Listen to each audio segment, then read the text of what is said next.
You mentioned about like not really reaching to the optimal of soil health. You said like scientists know about like 20% of the soil. Should we strive to get to like 100%? A lot of what's happening and what I'm talking about now has only actually come in the last 15 years. It wasn't there before, but it is just because of it's because of my journey. I've been so privileged to be able to go on this journey. More than 5,000 organic growers, more than 1,000 non-organic growers, looking in temperate, tropical, arid areas. It's an acquired knowledge over a lifetime. If I want to build my soil health, I'd first of all dig, not too deeply, cultivate. I would then put a thin layer of compost. I would put some raw biochar. I'm looking at charcoal dust or whatever it is, at about 1 kilo a square meter. I look at a multi-textured mulch, which can be grown on the farm. So you've got things like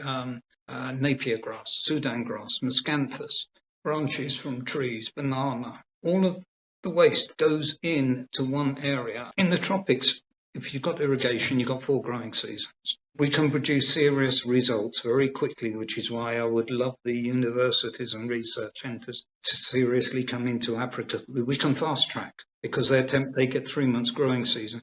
So my living mulch was sorghum, millet, maize, mustard, and sunflower. Grown, chopped, dropped, reseeded, grown, chopped. Just reseed on top, let it grow, and it will break down and it will compost.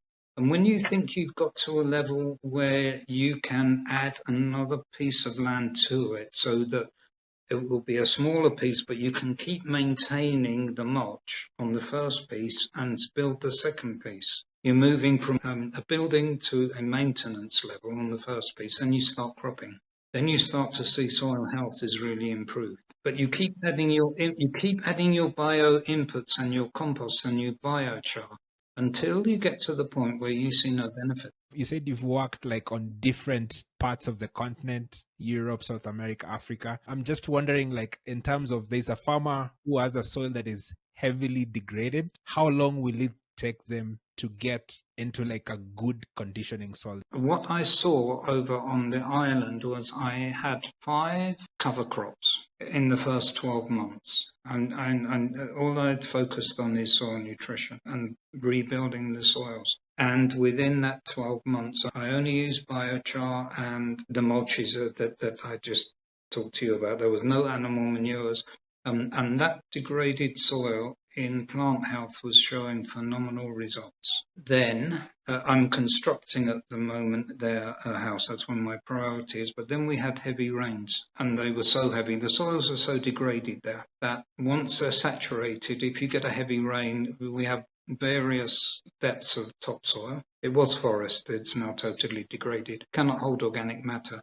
So within 12 hours of a heavy overnight 50 mil, 60 mil of rain, it's coming to the surface on the sheep. So it's a big issue. But within that rain period, I lost all my nutrition. If we hadn't had the heavy rains, these degraded soils with irrigation would be producing crops in 18 months. Nature will turn around quickly. If you can get the food in for the microbes, the fungi and the bacteria, which is organic matter and charcoal dust or biochar, some animal manure and some raw animal manure, because if we look at nature doesn't compost animal manure. There must be something in there. Steiner looks at burying animal manure in cow horns or sheep skulls. The doctors who are studying the human body and the physicists are studying the universe say we are scratching the surface. And it's the same for the soil scientists and the soil ecologists. We're still scratching. We have to go on observation. We have to lead. Science must follow. And sometimes science will get a eureka moment, just as the farmer does. Everything is based on a principle of a beginning to build a deep mulch. Now that works in a perennial situation,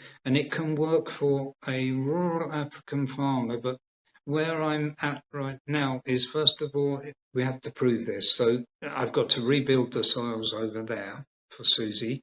But once the soils are rebuilt, I want the soil scientists, the plant pathologists and the entomologists to come in and start to look. Not to advise, just to look. And if we can say that this is showing huge benefits, then we must go and talk to the machinery manufacturers to say, right, we want to build a deep mulch system that is very different from, my deep mulch system it is different from the clay soils to the sand soils. We have to understand what's going on. With a clay soil, we need to dig a swale. With a sandy soil, we don't want the water going down. We want to slow it down. So we put deep mulches. We have to open soil structures. It's about looking at your farm, trying to really understand, and go and visiting other farmers who are practicing something similar on a similar soil type. And then if we can get that, then we can get the machinery manufacturers to say, right, we want to make a seed drill or a transplanter where you're cultivating this much only within the mulch, just enough to put the plant or the seed in. We keep the soils in profile, lift them up and drop them down if we're harvesting Irish potatoes or carrots. Don't disturb the soil. Get that thick layer of organic matter, and then you can use cover crops.